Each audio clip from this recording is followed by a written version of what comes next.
এই রামিসা, এই বাচ্চা কার রে? কি রে, কথা বলছিস না যে? আচ্ছা, এটা আমার বাচ্চা। তোর বাচ্চা মানে? তোর তো এখনো বিয়ে হয়নি। আর মানে তুই শ্রাবণী, সালমা, শোন, আমার কথাটা শোন। চম্পা ভাবি, একটা কথা তোমায় বলতে পারছি না, আবার না বললেও থাকতে পারছি না। আরে এই কথা বল। রামিসা একটা বাচ্চাকে দুধ খাওয়াচ্ছিল, ওকে জিজ্ঞেস করলাম এই বাচ্চাটা কার, আর ও বললো আমার বাচ্চা। তুই কি বলছিস? ওর তো কোনো বিয়ে হয়নি।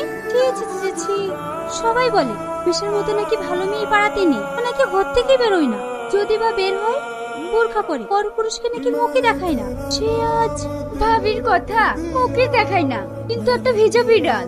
আমরা এদিকে ওদিকে যাই করি বেড়াই, কিন্তু ওয়াই করতে পারবো না।